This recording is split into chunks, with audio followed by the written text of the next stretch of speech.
going on, ladies and gentlemen? I'm the right-winged angel, Oliver Mack, and in this video, we got to talk about a 16-year-old who was shot after he rang the wrong doorbell looking for his siblings. Now, this is the biggest story in the media right now, and guess why?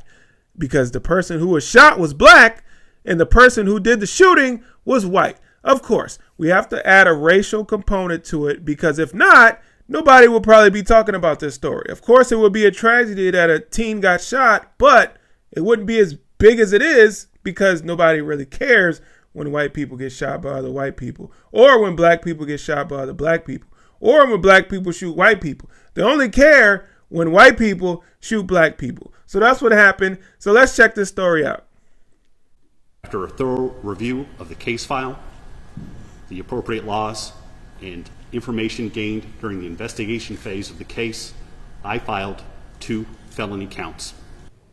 Tonight, the Clay County prosecutor announces charges against an 85-year-old man accused of shooting a teenager in a case of a mistaken address. The teenager, Ralph Yarl, is now out of the hospital at home recovering tonight. I'm Lauren Halifax. And I'm John Holt. Andrew Lester tonight charged with felony assault in the first degree and armed criminal action.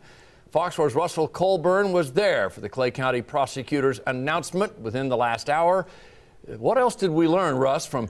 Now, let me jump in real quick. So I'll tell you, I heard about this story. I believe it was last night. I was looking into it, and I was pretty skeptical at first. I won't even lie to you guys. When the narrative came out that this white man shot this black boy who just rang his doorbell, he shot through the door, I was like, come on, this story is way too juicy. This story checks all the boxes. It can't be real. There has to be more to this story than what they're saying. And I did all the searching you could possibly do all day today while I was at work. But I was trying to figure out, okay, what's the angle to, like, why are they giving it this angle? Is this the correct angle? Is there something we're missing? But as you can see, maybe there's not a lot that we're missing. They're talking about this man is racist and shot this boy because he was black. That they cannot prove. But from the looks of it, something does not seem right about it. Prosecutor Zachary Thompson. Well, we did just get our hands on this new charging document that really has a lot more information about the case, and it all came after that news conference with Thompson right here at the Clay County Courthouse that wrapped up about 40 minutes ago live here on Fox 4. Take a look at a new mugshot here of Andrew Lester. Prosecuting attorney Zachary Thompson says the 85-year-old white man shot 16-year-old black teen Ralph Yarl Thursday night. He's now wanted for assault in the... He kind of looked like one of them them dudes from the, you know, them old movies where they be talking about, you know, the old racist or KKK members or whatever. He kind of looked like that. I won't even lie to you. I'm not going to, you know, judge this man based on how he looks. Of course, we do that all the time. But, I mean, I can't say if it's true or not, but he kind of looks like one of them old men that kind of stuck in their ways. First degree, a Class A felony that could be punishable by up to life in prison. He also faces charges of felony armed criminal action, which is punishable by 3 to 15 years. He'll have a $200,000 bond. Today, Thompson made it clear Lester shot through a glass door at Yarl, who never entered the home. Yarl told police he was shot in the head and then on the ground in the arm, and he says Lester told him, quote, "Don't come around here." Yarl was trying to pick up his brother. Now, that's what makes it egregious, you know. You shot the boy through the door. Now, there were some news articles that came out stating that he went into the wrong home, but apparently that wasn't true. Apparently that maybe that was the media jumping to conclusions, because it's kind of like, well, why would he shoot somebody through the door? Apparently he did. Maybe this old man was crazy. Maybe this old man had dementia. Maybe this old man had Alzheimer's. Maybe this old man had whatever, something. Maybe he got Joe Biden's disease. I don't know. But what he did was insane and should never, ever be done. Now, you know, this old man deserves any punishment that he gets. If that's the case, if it comes out and it's proven beyond a reasonable doubt that this man shot this teenage boy through the door, this boy didn't even have a chance. You know, that's what really bothers me about situations like this. You didn't even give the boy a chance. He rang the wrong doorbell. He's standing there. The old man opened the door with his gun. The young boy didn't even have a chance. He's talking about he was fearing for his life. I mean, there could be a component in there where it's like, okay, was he fearing for his life because he saw a black teenager and he's seen everything in the news about what black teenagers are doing to white people? I don't know. But from the looks of it, it just don't look right.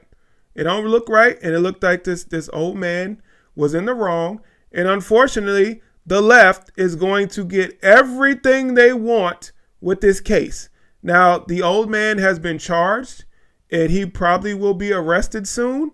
And if that's the case, can we put it to rest? But of course they won't. You know they won't. You know they're going to still riot. You know they're going to still loot because of this, because this to them points to, hey, there's still festering racism going on in this country and we need to put an end to it. So we need to riot and we need to rise up because of this one incident. You know, a lot of these situations, you can't pinpoint racism as the cause of it.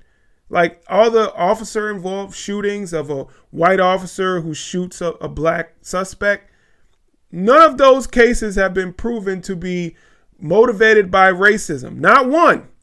Now, this situation here could be. You know, I'm not somebody who's going to dismiss any claim of racism just because I'm a conservative. No, I know there's still racist people out there, but guess what? I know there's still racist people of all colors. There's black people that can be racist. There's Asian people that can be racist. There's Hispanic people that can be racist.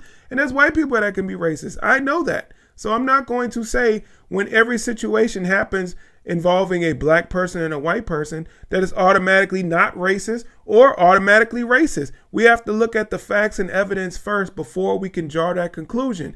And in this case, I will say it may be leaning more towards some kind of racial bias on the part of the old man, but we don't know yet.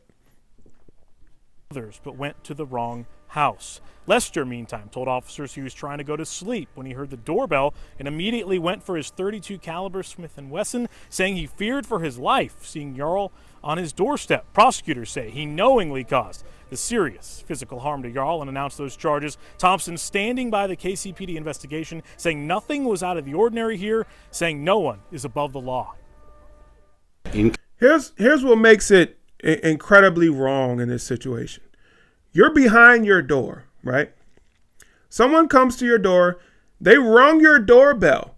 Now, I don't know who's going to rob you by ringing your doorbell, unless it's during the day and they pose as an Amazon delivery person or someone who's coming to inspect your house or whatever. So they make you open the door. But if it's 10 o'clock at night and someone rings your doorbell, guess what? All you have to do is not answer it. There was no reason for him to go to the door and answer it. Don't answer it. Then the person behind the door can never get in. Now, if you hear somebody breaking into your home, they're trying to come through your front door. Now you have every excuse in the world to shoot that person because now they're an intruder. Now they've broken into your home. But why open the door, see someone there, and then shoot them? That doesn't make any sense. Clay County, we enforce the laws and we follow the laws, and that does not matter where you come from or what you look like or how much money you have. Everyone is held to the same standard. Now the question is, all right, wait, let me see where Lester may be. There is a warrant out for his arrest. KCPD told me yesterday they don't think he is a flight risk, but he was released within 24 hours per Missouri law that night because at the time there were no charges. Guys? After a thorough Okay, so that's what I was puzzled about earlier today. I said, if this crime was so egregious as to what they're stating now, why did they release him? But of course, according to Missouri law, I think it's Missouri, you can't hold somebody without charges. So because they didn't have charges, they had to let him go. And this story is very sad and very unfortunate. I feel really, really bad for the young man who just went to go pick up his siblings, and he went to the wrong house. I've heard of a situation that happened in my hometown of New Orleans a long, long time ago, where some black kids went to the wrong house and they were shot by the homeowner. I don't know if the homeowner was charged in that situation. I believe he ultimately was, but this happened a long, long time ago. So it's very, very unfortunate. Please pay attention to where you are at all times. Please make sure when you're knocking on someone's door that you're knocking on the right house. Please check the addresses, because we don't know when these situations could ever happen. We don't know if you're going to be knocking on the door of some crazy man that has some kind of vendetta, or is just suffering from some kind of mental illness and just does irrational things like this. We just never know. But we always got to keep vigilant and protect your children at all times. They said that this young boy didn't have a cell phone, so he couldn't verify that he was at the right address. So he was just kind of, just going with what he thought it was. So, but thankfully, thank God that this boy survived and he's making a recovery. He doesn't look like a bad kid at all. I was checking for tattoos, everything, all the pictures that he showed, all they showed of him seemed like they were pretty recent, and he looked like a good kid. He's involved in music, not rap. I'm talking about like classical music. So he looks like he's a good kid. His GoFundMe is already up to $2 million, which is insane. But hey, that's what happens whenever a white person shoots a black person. They're going to get a ton of money because of it. Now, it's crazy that they say we're in this racist country. This country is so racist, but you have all these white people who are willing to donate their hard-earned money whenever something happens to a black person by a white person. Go figure. If this country was really racist, then you'd have all these white people rebelling against this and saying, hey, we're going to stick up for the white man, not the black man. But you have to understand us being a little bit skeptical whenever these situations arise, and it's just too perfect for the left's narrative. And that's just what this situation was. But unfortunately, it happened to be true. That's all I got to say. Thank you so much for watching. Please hit the like button, share, comment, subscribe, all that good stuff. All right, I'll catch you guys in the next video. I'm out. Peace.